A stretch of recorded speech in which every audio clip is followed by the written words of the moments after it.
जो आपके medium level के क्वेश्चंस रहेंगे उन्हें बिना पेन पेपर के ही सॉल्व करना है। ठीक, उनके लिए हम आपको पेन पेपर या फिर किसी भी डायग्राम बनाने की यहाँ पर आवश्यकता नहीं है। उन्हें डायरेक्ट ही यहाँ पर सॉल्व किया जाएगा। किस प्रकार से सॉल्व किया जाएगा, ट्रिक क्या लगेगी, वो सारी बातें हम आपको बताएंगे। साथ ही साथ आपको याद रखना है कि देखिए यूपीएससी में ऐसा नहीं है कि सारे ही इसी प्रकार से क्वेश्चन पूछे जाते हैं। अच्छे अच्छे लेवल के भी क्वेश्चन पूछे जाते हैं, मीडियम भी पूछे जाते हैं और लो भी पूछे जाते हैं। आपको हमेशा एक बात याद रखनी है कि जो आपके अच्छे लेवल के क्वेश्चंस पूछे जाएंगे, हम धीरे धीरे धीरे धीरे एक एक करके लेवल आगे बढ़ाते रहेंगे। और लेवल जैसे जैसे आगे बढ़ाते रहेंगे, हम आपको सिर्फ एक ही बात बता रहे हैं। सिर्फ कोई भी आप देखिए यूपीएससी का कोई भी एग्जाम पेपर उठा लीजिए, आप यूपीएससी का कोई भी एग्जाम पेपर उठाओगे तो वहाँ पर सिर्फ आपको एक ही चीज़ देखने को मिलेगी जो हम आपको बता रहे हैं, और उसी के सहारे आपको चलना है। आपका कोई भी प्रश्न पेपर उठाओगे, उसमें कोई भी प्रश्न देखोगे तो यदि भी अच्छे लेवल का क्वेश्चन होगा तो हमेशा ही वहाँ पर क्या होगा कि वहाँ पर आपको एक क्लू दिया जाएगा, कोई ना कोई क्लू दिया जाएगा। आपको सिर्फ एक ही काम करना है कि भाई क्लू ढूंढ लेना है कि वो क्लू क्या होगा। बस उस क्लू के सहारे यदि आप चलते हो तो क्वेश्चन को जल्दी से जल्दी निपटा सकते हो। यदि आप उस क्लू के सहारे नहीं चलोगे या फिर आपने क्लू को नज़रअंदाज कर दिया तो वहाँ पर उस प्रश्न में आप घूम जाओगे और हो सकता है कि आप उसे सॉल्व भी ना कर पाओ। तो आपको सिर्फ इसी बात का याद रखना है कि आपको जितने भी प्रश्न कराए जाएंगे सारे ही आपके ये यूपीएससी के क्वेश्चंस होने वाले हैं। इसमें धीरे धीरे एक एक करके हम यहाँ पर लेवल बढ़ाते जाएंगे, और जैसे जैसे लेवल बढ़ेगा हम आपको बताते जाएंगे आपको यहाँ पर करना क्या है। हम आपको पहले ही बता रहे हैं कि सिर्फ आपको क्लू पर ध्यान देना है कि क्लू क्या है। और दूसरी बात है, कभी भी ब्लड रिलेशन के क्वेश्चन आते हैं तो चाहे वह किसी भी एग्जाम से संबंधित हो, उसमें आपको क्या याद रखना है, तो उसमें आपको सबसे पहले ये याद रखना है कि यहाँ पर जनरेशन कौन सी चल रही है। सबसे पहली चीज़ तो आपको जनरेशन की याद रखनी है, और आपका यहाँ पर दूसरी चीज़ आपको याद रखनी है कि यहाँ पर लिंग किस आधार पर है, जो भी जिसके बारे में भी बोला गया है उसका लिंग क्या है। ठीक, अब यहाँ पर देखिए स्टार्ट करते हैं। हमारा पहला प्रश्न है, इस पर धीरे धीरे लेवल आगे बढ़ाते जाएंगे। ठीक, अब यहाँ पर देखिए, यहाँ पर हमसे एक प्रश्न पूछा गया है, बोला गया है क्या जेड एक्स का भाई है। हमने बोला, यहाँ पर बोला गया है कि जेड एक्स का भाई है, तो यानी कि जेड जो है वह आपका मेल होना चाहिए। क्लियर सी बात है। हमने आपको हमेशा ये बोला है कि आपको क्या याद रखना है कि कोई मेल है या फीमेल है और जनरेशन क्या चल रही है। ठीक, तो यहाँ पर हमने उससे बोला गया है कि जेड एक्स का भाई है या नहीं, ये हमसे यहाँ पर पूछा गया है। तो जेड जो है वह यहाँ पर मेल होना चाहिए। हमने बोला कि यहाँ पर पहले कथन पर आते हैं, तो यहाँ पर बोला गया है कि बाई का भाई एक्स है, एक्स का लिंग दिया गया है, और जेड का भाई बाई है, यानी कि जेड का भाई बाई है, लेकिन हमें ये नहीं बताया गया कि जेड का लिंग क्या है। तो यहाँ पर पहला जो कथन है वो हमारा यहाँ पर क्या हो जाएगा, गलत हो जाएगा। इससे हम यहाँ पर नहीं बता सकते कि यहाँ पर जेड एक्स का भाई है या नहीं। दूसरे पे चलते हैं। दूसरे पे बोला गया है एक्स बाई और जेड सहोदर भाई या बहन है। तो यहाँ पर बोला गया है कि एक्स बाई और जेड ये तीनों भाई या बहन तो हैं, लेकिन भाई भी हो सकते हैं बहन भी हो सकते हैं, ये यहाँ पर कंफर्म नहीं है। तो यहाँ पर जेड का यहाँ पर भी आप देखोगे तो यहाँ पर भी लिंग निर्धारित नहीं है। तो यहाँ पर ये वाला जो होगा ये भी हमारा क्या होगा, गलत हो जाएगा। तो यहाँ पर हमारा केवल एक सही ये भी गलत, केवल दो सही ये भी गलत, दोनों सही ये भी गलत। यहाँ पर क्या आंसर हो जाएगा हमारा, दोनों गलत। इस प्रकार से आपको क्वेश्चंस को हैंडल करना है। धीरे धीरे हम आपको बताते जाएंगे कि किस प्रकार से आपको नेक्स्ट लेवल के क्वेश्चंस को किस प्रकार से हैंडल करना है। ठीक, तो बस देखते रहिए आराम से। नेक्स्ट क्वेश्चन की ओर बढ़ते हैं। इसको नेक्स्ट क्वेश्चन की ओर बढ़ते हैं। देखिए यहाँ पर ये इस प्रश्न में भी हमें पेन पेपर की आवश्यकता नहीं पड़ेगी, सीधा ये इसका आंसर करेंगे। कैसे करेंगे, ध्यान से देखिएगा। हमने बोला कि यहाँ पर देखिए ये यहाँ पर एक व्यंजन दिया गया है, और यहाँ पर देखेंगे हम यदि ऑप्शंस पर आते हैं तो यहाँ पर बोला गया है क्यू क्यू और क्यू, यानी कि हमसे यहाँ पर क्यू के बारे में ही यहाँ पर पूछा गया है। अब यहाँ पर देखिए पहला तरीका तो ये है, यदि हम क्यू की बात करें तो क्यू के साथ कोई भी आपका चिन्ह नहीं है, तो यहाँ पर लिंग निर्धारित नहीं है इसका। लेकिन हमें इसको भी देखना होगा, इसके साथ यदि कोई लिंग निर्धारित होता है इसका तो हम आगे बढ़ते हैं। यहाँ पर बोला कि आर के बाद कौन सा चिन्ह है, तो यहाँ पर माइनस का चिन्ह है। यदि हम माइनस की बात करें तो ये क्या हो जाएगा, आपका पत्नी बोल रहा है। तो यानी कि ये जो है आर जो है वह पत्नी है किसकी, क्यू की। ठीक, इतनी सी बात यहाँ पर आपको क्लियर हो गई। अब इसके बाद हम यहाँ पर आगे बढ़े तो यदि हम यहाँ पर प्लस वाला चिन्ह देखें तो प्लस का चिन्ह बोल रहा है यहाँ पर पुत्र। तो यानी कि ये जो है यह पुत्र है, क्या है, पुत्र है, और वो भी किनका, इनका। अब यहाँ पर आपको अच्छे से समझ आ गया होगा यहाँ पर पूरा डायग्राम क्या बना हुआ है। अब यहाँ पर देखते हैं, यहाँ पर बोला गया है क्यू पी का पुत्र है। क्यू जो है वह पी का पुत्र है, ऐसा तो नहीं हो सकता क्योंकि यहाँ पर क्यू का पुत्र तो पी है, तो ये हमारा गलत हो जाएगा। इसके बाद हम आगे बढ़ते हैं। यहाँ पर हमने बोला क्यू पी की पत्नी है।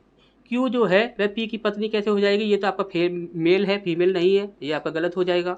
इसके बाद हमने आगे बढ़ा, क्यू पी का पति है, क्यू जो है वह पी का पति है, ऐसा कैसे हो सकता है, यहाँ पर ये भी मेल है, ये भी मेल है, ये भी गलत हो जाएगा। यानी कि आंसर हमारा क्या हो जाएगा, उपरोक्त में से कोई नहीं। अच्छा, समझ आया होगा। नेक्स्ट क्वेश्चन की ओर बढ़ते हैं। इसके बाद नेक्स्ट क्वेश्चन की ओर बढ़ते हैं। देखिए, इस प्रश्न में अभी हम पेन पेपर का यूज नहीं करेंगे, सीधा इसे सॉल्व करेंगे। कैसे करेंगे, ध्यान से देखिएगा। यहाँ पर बोला गया है किसी परिवार के 5 सदस्य हैं, ए बी सी डी और ई हैं। प्रश्न बोला गया है कि ई का बी से क्या संबंध है। हमसे यहाँ पर ई के लिए यहाँ पर हमसे पूछा गया है और बी के साथ हमें रिलेशन बताना है। ठीक, अब ध्यान से समझिएगा। यदि हम ऑप्शंस पर आते हैं तो यहाँ पर आप बोला गया है कि पहले ऑप्शन में 1, 2 और 3 इनका प्रयोग करने से हमें यहाँ पर पता लग जाएगा। तो देखते हैं पता लगता है कि नहीं। तो यहाँ पर देखिए, एक की बात करें, यहाँ पर देखिए ए और बी विवाहित दंपति हैं। ठीक है, चलो ए की बात की गई है यहाँ पर बी के साथ। अब यहाँ पर देखेंगे तो डी पिता है सी का, तो यहाँ पर डी और सी की बात की गई है। यहाँ पर इन दोनों की कोई बात नहीं है, ना ही इन दोनों की बात है। इसके बाद हम बोले यहाँ पर तीसरा है, यहाँ पर ई पुत्र है डी का। ई जो है वह डी का पुत्र है। ई के बारे में बात की गई है डी के साथ, और डी के साथ बात की गई है सी के साथ, और यहाँ पर बी के साथ इसके का कोई भी रिलेशन नहीं बताया जा रहा है। तो यहाँ पर ये हमारा क्या हो जाएगा, गलत हो जाएगा। अब यहाँ पर दूसरे में देखते हैं तो दूसरे में बोला गया है ए बी विवाहित दंपति हैं, यानी कि बी का रिलेशन फिर से बता दिया गया है। ठीक, इसके बाद तीसरे में हम आते हैं तो यहाँ पर बोला गया ई पुत्र है डी का। अब यहाँ पर आप देखिए डी के साथ रिलेशन बताया जा रहा है या नहीं। तो आप देखोगे यहाँ पर चौथे में यदि आप जाते हो तो डी का कोई भी रिलेशन यहाँ पर नहीं बताया जा रहा है, तो ये भी हमारा क्या होगा, गलत हो जाएगा। यानी कि हमारा आंसर क्या होगा, चारों पर्याप्त या फिर कोई पर्याप्त नहीं। तो यहाँ पर देखिए कोई पर्याप्त नहीं ऐसा हो सकता है या नहीं, ये चीज़ हम चेक करेंगे। कैसे चेक करेंगे, तो यहाँ पर देखिए ई से लेकर बी तक हमें जाना होगा। तो यहाँ पर देखिए ई के बारे में और बी के बारे में बात की गई है या नहीं। तो यहाँ पर देखिए बी के बारे में बात की गई है, यहाँ पर ई के बारे में बात की गई है। यानी कि पूरा मैटर जो है यहाँ पर ई है और यहाँ पर ई के साथ डी है, और डी का रिलेशन यहाँ पर सी के साथ बताया जा रहा है। जब इस प्रकार से आपका रिलेशन बताया जा रहा है तो यहाँ पर कोई पर्याप्त नहीं है, ये आपका आंसर हो नहीं सकता। आपका आंसर क्या हो जाएगा, चारों पर्याप्त। अच्छा, समझ आया होगा। यदि समझ नहीं आया हो तो इसे क्या करते हैं कि डायग्राम से समझ लेते हैं। ठीक, डायग्राम से समझिए। यहाँ पर हमने बोला कि चारों पर्याप्त है, ये हमारा आंसर है। तो यहाँ पर ये कैसे हो सकता है, इसे देख लेते हैं। ठीक, क्योंकि हमने देख लिया कि यहाँ पर इससे और इससे तो आंसर कभी आ नहीं सकता, क्योंकि हमने आपको पहले ही बता रखा है किस प्रकार से आपको चेक करना है। अब यहाँ पर हमें ये देखना है कि इससे आंसर आएगा या नहीं आएगा। तो देखिए ध्यान से समझिएगा। यहाँ पर बोला गया कि ए और बी जो हैं वह विवाहित दंपति हैं, यानी कि ए जो है और बी जो है ये तो आपका विवाहित दंपति हैं। तो यहाँ पर इनका लेकिन लिंग निर्धारित नहीं है। यहाँ पर बोला गया कि डी पिता है सी का, इससे हमें कोई मतलब नहीं है। यहाँ पर हमें ए या बी से मतलब है। तो यहाँ पर देखिए ये पहला वाला हमारा हो गया। इसके बाद ए या बी देखिए, ए या बी कहाँ पर है, तो यहाँ पर है। तो यहाँ पर हम इसे लेते हैं, ए और सी बहनें हैं। यानी कि ए जो है और सी जो है ये क्या है, बहनें हैं। यदि ये बहन है तो ये क्या हो जाएगा, मेल हो जाएगा, और ये बहन है ये क्या हो जाएंगे आपके बहन भाई। ठीक, इसके बाद हम आगे बढ़े तो यहाँ पर देखिए ए सी और बी में से कोई आपको दिखना चाहिए। तो यहाँ पर आप देखोगे तो यहाँ पर दिख रहा है आपको सी दिख रहा है, तो इसको हम लेंगे। यहाँ पर देखेंगे तो यहाँ पर डी पिता है सी का, सी का पिता है डी। यदि डी सी का पिता है तो वह ए का भी पिता हुआ। ठीक, इसके बाद हमारा लास्ट बचता है तीसरा। तो यहाँ पर देखिए ई पुत्र है डी का, ई जो है डी का पुत्र है, यानी कि ई जो है वह क्या है, पुत्र है किसका, डी का। तो यानी कि यहाँ पर देखोगे तो डी के आपके यहाँ पर ये 3 बच्चे बन रहे हैं, ए सी और ई। ठीक, इस प्रकार से। अब हमसे यहाँ पर पूछा गया था ई का बी से क्या संबंध है। तो ई का जो है वह बी से क्या संबंध होगा। अब यहाँ पर देखिए ये आपके पद यहाँ पर क्या है, ये पति पत्नी है, और ये आपस में क्या है, बहन भाई हैं, और यहाँ पर ये क्या है, इसका पति है। तो आप यहाँ पर ये कह सकते हो कि ई जो होगा वह बी का कौन लगेगा, ई जो है वह बी का क्या लगेगा, साला लगेगा। ठीक, तो यहाँ पर आप अच्छे से यहाँ पर रिलेशन बता पा रहे हैं। तो यहाँ पर जब चारों का प्रयोग कर रहे हैं तब हम रिलेशन बता पा रहे हैं। यदि चारों का एक साथ प्रयोग नहीं कर रहे हैं तो यहाँ पर रिलेशन नहीं बता पा रहे, क्योंकि आपको ये देखना था कि ई का बी से क्या संबंध है। तो यहाँ पर देखिए यहाँ पर ई को भी दिखा रहा है और साथ में बी को भी दिखा रहा है। लेकिन आप यहाँ पर एक चीज़ आपको क्या देखनी थी, या तो ए का संबंध किसी के साथ बताना चाहिए, तो ए का संबंध भी यहाँ पर बताया जा रहा है, और यदि ई और डी की बात कर रहा है तो डी का संबंध किसी के साथ बताना चाहिए, तो डी का संबंध भी यहाँ पर बता रहा है। तो इस प्रकार से हम यहाँ पर चेक कर सकते हैं कि यहाँ पर हमारा सही कौन सा होगा, कौन सा नहीं होगा। ठीक, तो अच्छे से ये चीज़ आपको समझ आ गई होगी। नेक्स्ट क्वेश्चन की ओर बढ़ते हैं। ठीक, इस पर नेक्स्ट क्वेश्चन की ओर बढ़ते हैं। देखिए इस प्रश्न को भी हमें बिना पेन पेपर के ही सॉल्व करना है। कैसे करेंगे, ध्यान से समझिएगा। हमने बोला कि यहाँ पर ये आपका एक प्रश्न दिया गया है, यहाँ पर बोला गया है कि निम्नलिखित में से कौन सा एक सही है। हमने बोला कि यहाँ पर यदि हम ऑप्शंस पर आते हैं तो यहाँ पर बोला गया है टी का दादा या नाना क्यू है, टी की दादी या नानी क्यू है, पी की माता आर है और क्यू की प्रपोत्री या दोहित्री टी है। हमसे यहाँ पर जो भी ऑप्शंस में पूछे गए हैं वहाँ पर आपका क्या है कि क्यू का जिक्र है। तो हम सबसे पहले यहाँ पर क्यू को पकड़ेंगे। यदि हम क्यू को पकड़ते हैं तो यहाँ पर देखिए, यहाँ पर बोला गया है क्यू का या की पति या पत्नी आर है। यानी कि हम यहाँ पर ये सीधा सीधा कह सकते हैं कि एक ये क्यू है और एक ये आर है, ये आपस में क्या है, पति पत्नी है। ठीक, इतना सा हम यहाँ पर कह सकते हैं। यहाँ पर हम क्या बोल सकते हैं, क्यू और आर जो हैं वे क्या हैं, आपस में पति पत्नी है। इतना आप सीधा माइंड में ही याद रख सकते हैं। हमने यहाँ पर लिखकर बताया है आपको, हमने लिखकर इसलिए बताया है कि आप आज अच्छे से समझ सकें। ठीक, आप सीधा माइंड में ही याद रख सकते हैं। अब इसके बाद सीधा ही हम यहाँ पर आ जाते हैं। यदि क्यू और आर आपस में पति पत्नी है लेकिन यहाँ पर लिंग निर्धारित नहीं है किसी का भी, तो यहाँ पर हम बोले कि यहाँ पर हमसे क्यू के बारे में पूछा जा रहा है तो आर के बारे में क्या रिलेशन है। तो यहाँ पर देखिए आर के बारे में यदि हम यहाँ पर देखते हैं तो यहाँ पर आर का यहाँ पर देखिए एक ही ऑप्शन में दिख रहा है। यहाँ पर क्या बोल रहा है, आर का पुत्र पी है, आर का पुत्र पी है, लेकिन आर का भी यहाँ पर लिंग निर्धारित नहीं है। यहाँ पर यदि हम पी की बात करें तो यहाँ पर देखिए पी की पुत्री टी है, यहाँ पर पी का भी लिंग निर्धारित नहीं है। अब यहाँ पर आप देखोगे तो यहाँ पर टी की दादी या नानी क्यू है, तो यहाँ पर क्यू का तो लिंग निर्धारित ही नहीं है, तो यहाँ पर आंसर ये नहीं हो सकता। टी की दादी या नानी क्यू है तो ये भी हमारा आंसर नहीं हो सकता क्योंकि यहाँ पर भी लिंग निर्धारित नहीं है। और अभी हमने पी का भी देखा तो पी की माता आर है, यहाँ पर इसका भी लिंग निर्धारित नहीं था, तो ये भी हमारा आंसर नहीं हो सकता। अब यहाँ पर ऐसा तो नहीं हो सकता कि चारों ही आंसर हमारे गलत हो जाएं। तो यहाँ पर देखिए, यहाँ पर बोला क्या गया, ध्यान से समझिएगा, क्यू की प्रपोत्री या दोहित्री टी है। अब यहाँ पर देखिए टी के बारे में देखिए, टी की माता यू है। यदि टी की माता यू है तो यहाँ पर टी की ये प्रपोत्री या दोहित्री, यहाँ पर या में आंसर दिया गया है तो ये कुछ भी हो सकती है। अब यहाँ पर आप देखोगे तो यहाँ पर यही हमारा एक सही आंसर हो सकता है क्योंकि यहाँ पर बोला गया है कि पी की पुत्री टी है, पी की पुत्री टी है, यानी कि टी जो है वह क्या है, यहाँ पर फीमेल है। यदि टी यहाँ पर फीमेल है तो हमारा यही आंसर होगा और कोई आंसर हमारा हो नहीं सकता। अब ये यदि आप फिर भी इसे यदि डायग्राम से सॉल्व करना चाहते हो, यदि आप इसे डायग्राम से सॉल्व करना चाहो कि डायग्राम किस प्रकार से इसका बनेगा, यदि आप इस प्रकार से जानना चाहते हो, कंफर्म करना चाहते हो, तो फिर भी आप देखिए कंफर्म कर सकते हैं। कैसे कंफर्म कर सकते हैं, बहुत ही ज़्यादा इजी है। देखिए यहाँ पर हम इसे कहाँ पर सॉल्व करेंगे। वैसे तो एक तो सॉल्व करने के लिए भी जगह नहीं बचती व्हाइट बोर्ड में क्योंकि प्रश्न इतने बड़े हो जाते हैं। तो यहाँ पर देखिए, यहाँ पर इस जगह पर सॉल्व कर देते हैं छोटा सा। ठीक, अब यहाँ पर देखिए जैसे कि यहाँ पर बोला गया है, देखिए ध्यान समझिएगा, हम छोटा छोटा लिखेंगे तो अच्छे से समझ लीजिएगा। यहाँ पर बोला गया है क्यू का या की पति या पत्नी आर है। हमने बोला एक क्यू है और एक आर है जो कि क्या है, आपस में पति पत्नी है। इसके बाद बोला गया है हमें यहाँ पर देखिए क्यू और आर के बारे में बोला गया, तो इतना तो हमारे यहाँ पर हो गया। अब हमें क्यू या आर ही देखना होगा। यहाँ पर देखेंगे तो यहाँ पर बोला गया है आर का पुत्र पी है, तो यहाँ पर इसको हमें लेना होगा। ठीक, तो आर का पुत्र है एक कौन है, पी है, ये क्या है, पुत्र है। ठीक, अब इसके बाद बोला गया है तो यहाँ पर हमें देखिए क्यू आर और पी में से कोई दिखना चाहिए। तो क्यू आर और पी में से देखिए यहाँ पर दिख रहा है पी की पुत्री टी है, पी की पुत्री टी है, तो पी की पुत्री कौन है, टी है, ये पुत्री है। ठीक, अब इसके बाद हम आगे बढ़े तो यहाँ पर इनमें से कोई ना कोई दिखना चाहिए। तो यहाँ पर देखिए टी की माता यू है, तो टी की माता कौन है, यू है, यानी कि ये वह कौन होगी, पी की पत्नी होगी, कौन है, यू है। ठीक, इतना सा मैटर आपको अच्छे से समझ आ गया होगा। यानी कि टी की यहाँ पर कहाँ गया, टी की माता यू है, ये वाला हो गया। और बोला गया है कि यू की पुत्री एस है, यू की पुत्री है एक, वो कौन है, एस है।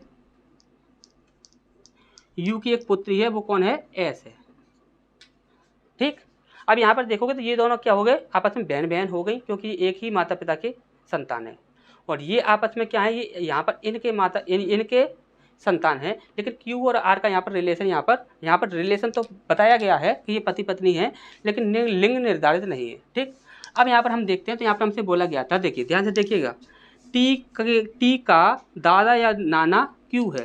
तो टी का दादा या नाना क्यू है, हम कैसे कह सकते हैं, क्योंकि क्यू का तो लिंग निर्धारित नहीं है, ये हमारा आंसर नहीं हो सकता। इसके बाद हम आगे बढ़े तो टी की दादी या नानी क्यू है, तो क्यू का तो लिंग निर्धारित नहीं है, तो ये भी हमारा आंसर नहीं होगा। इसके बाद हम आगे बढ़े, पी की माता आर है, तो पी की जो है वह माता आर है, ये हम नहीं कह सकते क्योंकि आर का भी लिंग निर्धारित नहीं है, क्यू का भी लिंग निर्धारित नहीं है, तो ये भी गलत।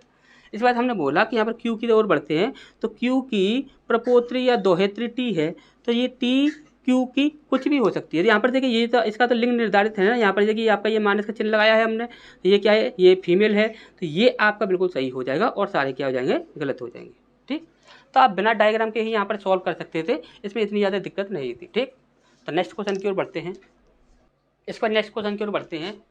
देखिए ये आपका एक यूपीएससी का बहुत ही अच्छा प्रश्न है, काफ़ी अच्छा प्रश्न है और काफ़ी घुमाने वाला प्रश्न है। आप इस प्रश्न को यदि आप सॉल्व करते हो, तो यदि हमने आपको जो बताया था स्टार्टिंग में, क्या बताया था कि आपको क्लू पर ध्यान देना है, जो भी आपको क्लू दिए जाएंगे उन पर आपको ध्यान देना है। यदि आप क्लू पर ध्यान नहीं दोगे तो आप इस प्रश्न को सॉल्व भी नहीं कर पाओगे। कैसे होगा, ध्यान से समझिएगा। यहाँ पर सिर्फ हमें क्या करना है कि क्लू पर ध्यान देना है, जो भी आपको प्रश्न में क्लू दिए गए हैं उसी पर ध्यान देना है, बाकी किसी पर इतना ध्यान नहीं देना है। ठीक, अब देखिए यहाँ पर ध्यान से समझिएगा। यहाँ पर बोला गया कि एक परिवार की 2 पीढ़ियाँ हैं। कितनी पीढ़ियाँ हैं, 2 पीढ़ियाँ हैं। इसके 6 सदस्य हैं, P Q R S T और यू। इसमें से 3 पुरुष हैं और 3 महिलाएं हैं। उनमें 2 विवाहित जोड़े हैं। कितने हैं, 2 विवाहित जोड़े हैं और 2 अविवाहित हैं। अब इसके बाद बोला गया है कि 2 अविवाहित सहोदर हैं, यानी कि 2 जो हैं वो अविवाहित हैं, उनकी शादी नहीं हुई है। बस यही आपके क्लू हैं, इन्हीं पर आपको ध्यान देना है। यदि आप इनको पर ध्यान देते हो तो आप इजीली इसे क्वेश्चन को सॉल्व कर जाओगे। यदि इनमें से एक भी पॉइंट आपने छोड़ दिया तो आप क्वेश्चन में खो जाओगे। अब यहाँ पर देखिए, यहाँ पर बोला गया है P Q R S T और यू। जब कभी भी यहाँ पर विवाहित और अविवाहित या फिर स्त्री या पुरुष की बात की जाएगी तो वहाँ पर आपको सबसे पहले इन सबको एक साथ लिख लेना है। ठीक, तो यहाँ पर आप देखोगे तो यहाँ पर क्या है, P Q R S T और कौन है, यू है। ठीक, इसी प्रकार से हैं। अब स्टार्ट करते हैं प्रश्न को। यहाँ पर बोला गया है यू पी की पुत्री है। यू जो है वह क्या है, पुत्री है किसकी, पी की। ठीक, अभी यहाँ पर पी का जो है वह लिंग निर्धारित नहीं है और यहाँ पर यू जो है उसका लिंग निर्धारित है कि ये क्या है, स्त्री है। ठीक, और स्त्री यहाँ पर कितनी होनी चाहिए, 3 होनी चाहिए और पुरुष यहाँ पर 3 ही होने चाहिए। ठीक, ये बात आपको याद रखनी है। अब यहाँ पर हम बात करते हैं, आगे बढ़ते हैं। तो आगे उसने क्या बोला है, क्यू आर की सास है। क्यू जो है वह क्या है, सास है। हमने बोला ये क्यू जो है, इस प्रकार से रख देते हैं, क्यू जो है वह क्या है, आर की सास है। यदि क्यू जो है वह आर की सास होगी तो यहाँ पर क्यू क्या होगी, फीमेल होगी। तो यानी कि यहाँ पर क्यू जो है वो क्या है, एक फीमेल है। ठीक, यहाँ पर हमें 2 फीमेल मिली हैं। अब यहाँ पर आर का जो है वह लिंग निर्धारित नहीं है। ठीक, अब इसके बाद हम आगे बढ़ते हैं। यहाँ पर बोला गया है टी अविवाहित पुरुष है। टी जो है वह अविवाहित है, तो यहाँ पर इसकी हमें ज़रूरत नहीं है, क्रॉस लगा दिया क्योंकि ये अविवाहित है। ठीक, यहाँ पर साइन कुछ भी होना चाहिए, यानी कि इसे पहचान करने के लिए। ठीक, अब यहाँ पर देखिए, यहाँ पर बोला गया था टी अविवाहित पुरुष है और एस एक पुरुष है। एस क्या है, एक पुरुष है। एस क्या है, एक पुरुष है। अब ध्यान से यहाँ पर हमारी बात को समझिएगा। यहाँ पर और कुछ भी हमें यहाँ पर नहीं दिया गया है, यहाँ पर कुछ भी और नहीं, यहाँ पर नहीं दिया गया है। तो जो भी मैटर है वो सब कहाँ पर है, यहाँ पर है। यहीं से हमें इस प्रश्न को सॉल्व करना होगा, इसके अलावा कहीं से भी ये प्रश्न सॉल्व नहीं हो सकता। अब यहाँ पर हमसे बोला गया था यहाँ पर 3 पुरुष हैं और 3 महिलाएं हैं। ठीक, हमने बोला कि यहाँ पर देखिए, ध्यान से समझिएगा। यहाँ पर हमने बोला पी जो है इसका लिंग निर्धारित नहीं है, लेकिन ये यू के कोई माता या पिता कुछ भी हो सकता है। ठीक, ये चीज़ आपको अच्छे से पता है।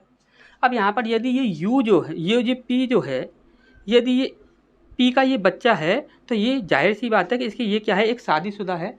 यदि ये शादीशुदा है तो ये किसके साथ जा सकता है, तो यहाँ पर आप देखोगे तो यहाँ पर देखिए इसके साथ नहीं जा सकता, क्योंकि यहाँ पर ये क्या है, ये अविवाहित है।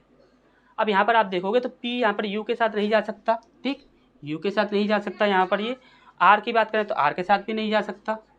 अब यहाँ पर हम बात करें तो यहाँ पर एक क्यू दिया हुआ है, तो क्यू दिया हुआ है तो क्यू यहाँ पर क्या है, स्त्री है। अब यहाँ पर हमारा एक ये बचता है, तो यहाँ पर यदि ये बचता है तो आप ध्यान से एक बात समझिएगा कि यहाँ पर कितनी बात की गई है, तो यहाँ पर सिर्फ 2 पीढ़ियों की बात की गई है। कितने की, 2 पीढ़ियों की बात की गई है।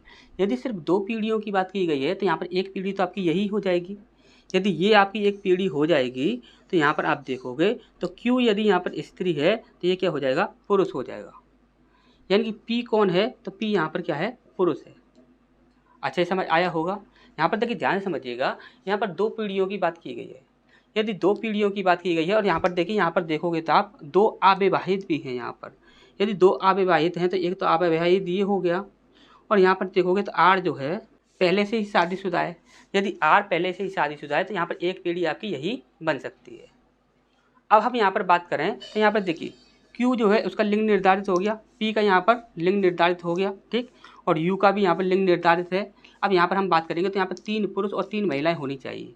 तो यहाँ पर आप देखोगे तो ये R जो है ये क्या है, विवाहित है। यहाँ पर देखोगे तो यहाँ पर ये R जो है इसकी ये सास है, आपको अच्छे से पता है। यदि R जो है इसकी एक सास है तो R एक विवाहित है। यदि ये विवाहित है तो यहाँ पर आप एक चीज़ याद ध्यान समझिएगा, यहाँ पर ये T के साथ तो नहीं जा सकता क्योंकि यहाँ पर T क्या है, अविवाहित है। अब यहाँ पर हम बात करें कि Q के साथ जा सकता है तो Q के साथ नहीं जा सकता, ठीक। अब यहाँ पर हम P की बात करें तो P के साथ भी नहीं जा सकता। अब हम यहाँ पर बात करें तो क्या ये U के साथ जा सकता है, तो U के साथ भी नहीं जा सकता। अब बचा कौन आपका यहाँ पर S, तो यानी कि 100% ये R जो है वह S के साथ ही जुड़ेगा। अच्छे से ध्यान से बात को समझिएगा। हमने बोला कि यहाँ पर ये R है, ये तो विवाहित है, ये तो कन्फर्म है क्योंकि इसकी एक सास है। तो यदि R की एक सास है तो R विवाहित है। यदि R विवाहित है तो यहाँ पर ये देखिए Q के साथ नहीं जा सकता क्योंकि वो उसकी सास है, P के साथ भी नहीं जा सकता क्योंकि वो ससुर है, और इसके बाद यहाँ पर U की बात करें तो U के साथ भी नहीं जा सकता, और यहाँ पर ये अविवाहित है। यदि ये अविवाहित है तो यहाँ पर एक ही ऑप्शन बचता है, यहाँ पर आपका कौन सा, S। तो यहाँ पर S के साथ ही ये जा सकता है क्योंकि यहाँ पर S क्या है, ये पुरुष है। अब यहाँ पर यदि S पुरुष है, यदि यहाँ पर S जो है वह पुरुष है तो ये क्या हो जाएगा, स्त्री। अब ये आपका एक जोड़ा बन गया। S यदि यहाँ पर देखोगे तो S पुरुष है तो R क्या हो जाएगा, स्त्री हो जाएगा। अब यहाँ पर देखिए 1 2 और 3 यहाँ पर स्त्री हो गई, तो यहाँ पर 100% ये क्या हो जाएगा, आपका पुरुष ही हो जाएगा, ठीक। अब यहाँ पर आप देखोगे तो यहाँ पर आप बोलोगे सर U का क्या मैटर है, तो U का मैटर तो ये हो गया। अब यहाँ पर आपका बचा कौन है, तो यहाँ पर आपका ये T बचा है, तो T को आप कहीं पर भी रख लीजिए, वो अविवाहित है, उससे हमें कोई भी मतलब नहीं है।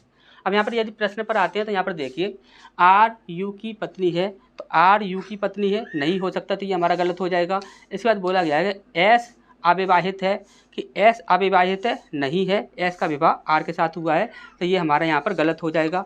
इसके बाद हम आगे बढ़ेंगे तो यहाँ पर बोला गया है कि R S की पत्नी है, तो R S की पत्नी है, 100% यही पत्नी है क्योंकि हमने यहाँ पर अभी कंफर्म किया था कि S R के साथ ही जा सकती है, यहाँ पर U के या T के साथ नहीं जा सकती। तो यहाँ पर यही हमारा सही आंसर हो जाएगा। उपयुक्त में से कोई नहीं तो ये तो हमारा गलत हो ही जाएगा। तो अच्छे से ये चीज़ समझ आई होगी। आपको सिर्फ क्या करना है कि जो आपके क्लू दिए गए होंगे सिर्फ क्लू पर ध्यान देना। यदि आप क्लू पर ध्यान दोगे तभी आप क्वेश्चन को सॉल्व कर पाओगे, यदि क्लू पर ध्यान नहीं दोगे तो आप क्वेश्चन को सॉल्व नहीं कर पाओगे। इसकी आप प्रैक्टिस कीजिएगा। नेक्स्ट क्वेश्चन की ओर बढ़ते हैं, वो भी अच्छा लेवल का प्रश्न है। इस पर नेक्स्ट क्वेश्चन की ओर बढ़ते हैं। देखिए काफ़ी अच्छा प्रश्न है। यहाँ पर भी आपको सिर्फ क्या करना है कि सिर्फ क्लू पर ध्यान देना है। जो भी आपको क्लू दिया गया होगा उस क्लू पर ध्यान देना है। यदि आप क्लू पर ध्यान देते हो तभी आप इस प्रश्न को इजीली सॉल्व कर सकते हो, ठीक। तो चलिए स्टार्ट करते हैं, कैसे करेंगे। यहाँ पर देखिए किसी संयुक्त परिवार के 7 सदस्य हैं A B C D E F और G, जिनमें 3 महिलाएं। अब देखिए जब कभी भी आपको इस प्रकार से बोल दिया जाए कि 3 महिलाएं हैं या इतनी पुरुष हैं, इस प्रकार से जब कभी भी बोल दिया जाए तो आपको सबसे पहले एक ही काम करना है कि यहाँ पर ये जितने भी हों, या कितने हैं आपके A B C D E F और कौन है यहाँ पर G। हम यहाँ पर आपको उतार कर बता रहे हैं, आप सीधा ही यहाँ पर क्वेश्चन पेपर जो होगा ना उसमें अभी आप कर सकते हैं। यहाँ पर आपका यदि ऑनलाइन एग्जाम होता है तो ऑनलाइन एग्जाम में आप क्या करोगे, पहले उतार लोगे, ठीक। इस प्रकार से आपको करना है। अब यहाँ पर देखिए यहाँ पर बोला गया कि 3 महिलाएं हैं, उसमें से बोला गया कि G जो है वह विधवा है। G क्या है, विधवा है। तो हम यहाँ पर इस प्रकार से क्रॉस कर देते हैं और यहाँ पर इसे माइनस चिन्ह लगा देते हैं, ठीक। तो एक महिला तो हमें ये मिल गई। इसके बाद बोला गया है D के पिता F की साली। देखिए यहाँ पर बोला गया कि D के पिता हैं और कौन है, F है। D के पिता F हैं, यानी कि ये प्लस साइन हो गया, तो यानी कि हमें यहाँ पर एक मेल मिला है, ठीक। यहाँ पर देखेंगे तो D के पिता F की साली या भाभी कुछ भी हो सकती है, यानी कौन हो सकती है, जी हो सकती है। ठीक, इसके बाद यहाँ पर बोला गया है कि बी और डी एक ही माता पिता की संतान है। बी के साथ यहाँ पर डी हो जाएगा तो यहाँ पर हम बी रख देंगे।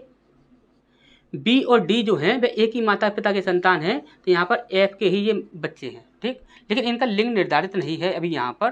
ठीक, अब यहाँ पर हम देखेंगे तो यहाँ पर बोला गया था बी और डी एक ही माता पिता की संतान है और ए बी की पुत्री है। ए जो है वह बी की पुत्री है, यानी कि बी की पुत्री है कौन, ए। ठीक, तो ए यहाँ पर पुत्री हो गई। यहाँ पर दो फीमेल हमें यहाँ पर मिल चुके हैं। ठीक, अब यहाँ पर बी की पुत्री है ए, लेकिन बी के बारे में हमें नहीं पता कि वह मेल है या फीमेल है। ठीक, अब यहाँ पर देखिए सी बी का या की रिश्ते में चचेरा, ममेरा, मौसेरा, फुफेरा भाई अथवा चचेरी, ममेरी, फुफेरी, मौसेरी बहन है। इतना कुछ लिखकर रखा है, सीधा यहाँ पर चचेरा बहन या भाई इस प्रकार से दे सकते थे, लेकिन यहाँ पर इतना सारा मैटर लिखकर दे दिया है। तो यहाँ पर क्या है कि सी और बी इनका आपस में रिलेशन है, लेकिन ये हम ये नहीं कह सकते कौन मेल है कौन फीमेल है। तो यहाँ पर देखिए सी के साथ ही आपका बी आएगा, तो यहाँ पर सी यहाँ पर आ जाएगा, यानी कि ये भी जो है, ठीक है, ये तो इस प्रकार से ये तो आपके बहन भाई हो गए, ये तो सहोदर हो गए, इसके बाद ये आपके चचेरे हो गए, लेकिन है ये तीनों क्या हो, बहन भाई। ठीक, अब यहाँ पर आप देखोगे तो एक डी है जिसका लिंग निर्धारित नहीं है, बी है जिसका लिंग निर्धारित नहीं है, और एक सी है जिसका लिंग निर्धारित नहीं है, और बाकी इसका इसका और इसका लिंग निर्धारित है यहाँ पर। अब हमने बोला यहाँ पर, अब ध्यान से समझिएगा हमारी बात को, और कुछ भी यहाँ पर नहीं दिया गया है, और बोला गया है यहाँ पर कि यहाँ पर लास्ट में क्या बोला गया कि ई कौन है। तो यहाँ पर हमें ई के बारे में बताना है कि ई कौन है, और ई का यहाँ पर जिक्र भी नहीं किया गया है। अब ध्यान से हमारी बात को समझिएगा, यहाँ पर हमने बोला कि एफ जो है वह शादीशुदा है, एफ जो है वह शादीशुदा है। तो यहाँ पर किसी पीढ़ी की बात तो नहीं की गई है, लेकिन हमें ये तो पता है कि एफ शादीशुदा है क्योंकि उसके दो बच्चे हैं। यदि एफ शादीशुदा है तो यहाँ पर सिर्फ हमारे पास एक ही ऐसा ऑप्शन बच रहा है, एक ही ऐसा ऑप्शन बच रहा है जो कि यहाँ पर आपका यहाँ पर अभी यूज नहीं हुआ है। तो यानी कि यहाँ पर एक ही ऑप्शन ऐसा बच रहा है, वो कौन सा है, ई है। तो यानी कि ई जो है वह एफ के साथ जा सकता है और किसी के साथ भी नहीं जा सकता। तो यहाँ पर ई को यदि हम यहाँ पर इस प्रकार से रख देते हैं तो यदि ये मेल है तो ये क्या हो जाएगा, फीमेल हो जाएगा। तो यहाँ पर ये तीनों फीमेल यहाँ पर ये कंप्लीट हो चुके हैं, 1 2 और 3। तो यहाँ पर ये क्या हो जाएंगे आपस में, इन दोनों बच्चों के माता पिता। ठीक, इतनी सी बात आपको क्लियर हो गई। अब यहाँ पर यदि हम आते हैं तो ध्यान से समझिएगा, यहाँ पर बोला गया कि ए में बोला गया कि एफ की पत्नी है, यहाँ पर बोला गया कि एफ की पत्नी है ई। तो देखेंगे ई जो है वह एफ की पत्नी है, हाँ ई जो है वह एफ की पत्नी है। इसके बाद हमने बोला कि ई जो है वह ए की दादी या नानी है, तो ए की दादी या नानी बिल्कुल कन्फर्म है, तो ये भी हमारा सही हो जाएगा। इसके बाद हम आगे बढ़ते हैं कि सी की चाची, मौसी या बुआ या फिर मामी कुछ भी हो सकती है। तो यहाँ पर देखिए किसकी, सी की, तो सी की जो ई है ईजिली हो सकता है, बिल्कुल ये भी आपका बिल्कुल सही है। तो यहाँ पर हम देखेंगे तो यहाँ पर बोला गया है ए और बी सही है, नहीं, इस प्रकार से हम नहीं मानेंगे। बी और सी सही है, ये भी हम नहीं मानेंगे। ए और सी सही है, ये भी हम नहीं मानेंगे। ए बी सी तीनों सही हैं, यही हम यहाँ पर मानेंगे। अब बताइए अच्छे से समझ आया होगा। सिर्फ आपको इतना याद रखना है कि आपको सिर्फ और सिर्फ यहाँ पर जो क्लू दिया गया होगा उसी पर ध्यान देना है। जो क्लू दिया गया होगा वही आपके प्रश्न को सॉल्व कर पाएगा। यदि आपने क्लू को यदि यहाँ पर आपने छोड़ दिया या फिर उसे इग्नोर कर दिया तो आपका क्वेश्चन सॉल्व नहीं होगा। ठीक, अच्छा समझ आया होगा। नेक्स्ट क्वेश्चन की ओर बढ़ते हैं। इस पर नेक्स्ट क्वेश्चन की ओर बढ़ते हैं। देखिए यहाँ पर हमारे एक प्रश्न दिया गया है, काफ़ी अच्छा प्रश्न, ध्यान से समझिएगा। यहाँ पर क्या बोला गया है, 6 व्यक्तियों A B C D E और एफ के एक परिवार में निम्नलिखित संबंधों पर विचार कीजिए। ये आपके कुछ संबंध बताए गए हैं। सबसे पहला बोला गया है पुरुषों की संख्या स्त्रियों की संख्या के बराबर है। यदि पुरुषों की संख्या स्त्रियों की संख्या के बराबर है तो यहाँ पर हमें क्या करना होगा, यहाँ पर देखना होगा कि कौन पुरुष बन रहा है कौन स्त्री बन रहा है। तो यहाँ पर हम क्या कर लेंगे, इसे उतार लेते हैं, यानी कि A B C D E और एफ, इस प्रकार से हमने इन्हें उतार लिया। अब इसका ये तो आपका कंप्लीट हो गया। दूसरा देखते हैं, यहाँ पर बोला गया कि ए और ई एफ के पुत्र हैं। ए और ई जो हैं, ए और ई जो हैं वह क्या हैं, एफ के पुत्र हैं। एफ के पुत्र हैं यानी कि अभी एफ का यहाँ पर लिंग निर्धारित नहीं है, तो हम यहाँ पर बना देते हैं एफ के पुत्र हैं कौन, ए और ई। ठीक, अब यहाँ पर हम आगे बढ़ते हैं। तो यहाँ पर देखिए ई, ए या एफ में से कुछ भी दिखना चाहिए। तो यहाँ पर देखिए ए दिख रहा है, तो यहाँ पर ए को देख लेते हैं। तो यहाँ पर चौथे को ले लेते हैं। बी ए का पुत्र है। बी जो है वह क्या है, पुत्र है। बी पुत्र है किसका, ए का। ठीक, ये जो है ये इन बच्चों के पिता या माता कुछ भी हो जाएगा, और ये पिता है किसका, बी का। ठीक, अब यहाँ पर हम देखते हैं आगे बात करें। तो यहाँ पर बोला गया कि वर्तमान में परिवार में केवल एक ही विवाहित जोड़ा है। ये बात याद रखनी है कि वर्तमान में परिवार में सिर्फ एक ही विवाहित जोड़ा है। ठीक, तो वो विवाहित जोड़ा क्या हो सकता है, तो वो हो सकता है या तो एफ होगा क्योंकि इसकी शादी हुई है तभी इसके बच्चे हैं, और एक हो सकता है ए क्योंकि ए की शादी हुई है और ई की शादी अभी यहाँ पर कंफर्म नहीं हुई है। ठीक, तो यानी कि ए की शादी हुई है क्योंकि ए के बच्चे हैं, तो यहाँ पर ए हो सकता है विवाहित जोड़ा, या फिर एफ हो सकता है। तो सिर्फ एक ही विवाहित जोड़ा हो सकता है। ठीक, दोनों में से कोई भी एक ही होगा। इस बार हम बात करें तो यहाँ पर आपका तीसरा वाला ले लेते हैं। यहाँ पर क्या बोला गया है, डी दो व्यक्तियों एक पुत्र और एक पुत्री की माता है। अब यहाँ पर देखिए डी की बात की गई है। डी की बात की गई है, डी जो है वह क्या है, एक पुत्र और एक पुत्री की माता है। और यहाँ पर देखिए एफ जो है वह दो पुत्रों का यहाँ पर पिता बन रहा है। तो यहाँ पर एक पुत्र और एक पुत्री की माता कौन हो माता बन रही है, यदि डी यदि एक पुत्र और एक पुत्री की माता बन रही है तो वह हमेशा ए के साथ ही आ सकती है, क्योंकि एक तो ये आपका पुत्र हो गया और एक कोई ना कोई पुत्री हो जाएगी। इस प्रकार से यूँ। अच्छा, समझ आई होगी ये बात। तो यहाँ पर डी कहाँ पर आ जाएगा, यहाँ पर आ जाएगा। ठीक, तो ये हो गई आप एक विवाहित जोड़ा, ये हो गया। ठीक, अच्छा समझ आ गया होगा। अब यहाँ पर हम बात करें तो सारे यहाँ पर कंप्लीट हो चुके हैं। तो यहाँ पर हम देखते हैं निष्कर्ष में क्या दिया हुआ है। तो निष्कर्ष में दिया गया है ए, बी और सी सभी स्त्रियां हैं। ए, बी और सी सभी स्त्रियां नहीं हैं, तो ये हमारा गलत हो जाएगा। ठीक, इसके बाद हमने देखा आगे बोला गया है ए डी का पति है। ए जो है वह पति है किसका, डी का। तो ए जो है वह पति है डी का, ये बात बिल्कुल सही है। इसके बाद आगे बढ़ते हैं, ई एफ और डी की संतान है। ई जो है वह एफ और डी की संतान है, तो एफ और डी की संतान ई नहीं हो सकती, तो ये हमारा यहाँ पर क्या होगा, गलत हो जाएगा। डी एफ की पुत्री है, तो यहाँ पर देखेंगे डी जो है वह एफ की पुत्री है। तो यहाँ पर देखिए एफ की ये पुत्री नहीं है, देखिए एफ के यहाँ पर दो बच्चे बताए गए हैं ए और ई, जिनमें से एक की शादी हुई है, तो ये बहू हुई। क्या हुई, बहू हुई, यानी कि बेटे की पत्नी हुई। तो ये आपकी पुत्री नहीं कहलाएगी, तो ये आपका यहाँ पर क्या हो जाएगा, गलत हो जाएगा। यानी सही आंसर हमारा क्या हो जाएगा, ये वाला हो जाएगा।